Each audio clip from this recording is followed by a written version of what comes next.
Удаление статьи, опубликованной в научном журнале в Нидерландах о генетической информации уйгуров и казахов, в очередной раз поставило вопрос о профессиональной этике в научных исследованиях. Как сообщает The Guardian, в июне прошлого года нидерландское издание Elsevier удалило из раздела журнала научную статью, опубликованную в журнале International Forensic Science Genetics в 2019 году на том основании, что не были соблюдены необходимые этические условия в научных исследованиях.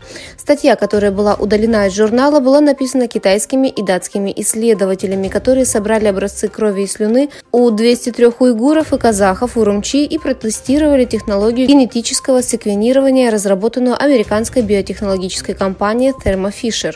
Известно, что статья называется «Анализ особенностей идентичности уйгурского и казахского народов с помощью генетического анализа». Обращая внимание на произвольный сбор китайским правительством генетической информации уйгуров, эксперты считают, что образцы крови, использованные в вышеупомянутой статье, были собраны принудительно, и что люди, которые брали образцы крови, недобровольно участвовали в таком исследовании.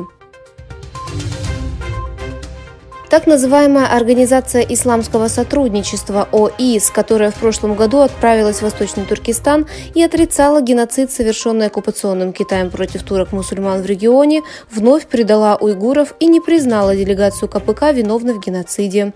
3 января генеральный секретарь ОИС Хисейн Брахим Таха принял Ильзата Ахмаджана, высокопоставленного чиновника Синьцзянского регионального комитета Коммунистической партии, чтобы обсудить укрепление отношений между ОИС и КНР.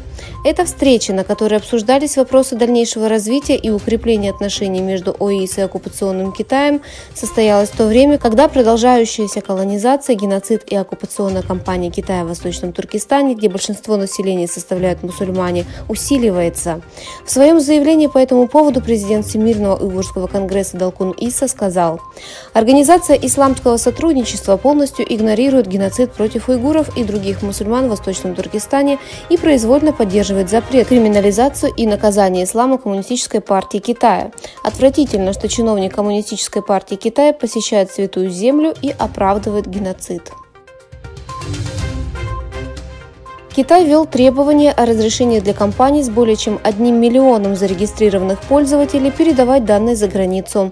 Несмотря на то, что на данный момент одобрена только четверть заявок, отмечается, что такая практика поставила в сложное положение компании, ведущие бизнес с иностранными партнерами в стране.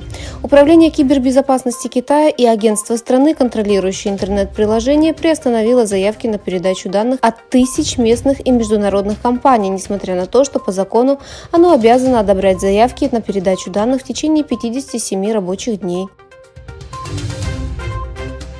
Компания Tesla Илона Маска отозвала более 1,5 миллиона своих электромобилей, экспортированных в Китай.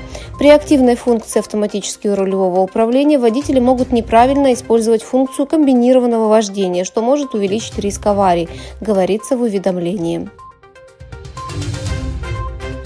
Администрация США обвинила Северную Корею в поставках баллистических ракет и ракетных установок в Россию, утверждая, что часть этих ракет была запущена Москвой по Украине. Пресс-секретарь Белого дома по национальной безопасности Джон Кирби заявил, что Вашингтон поднимет этот вопрос в Совете безопасности ООН.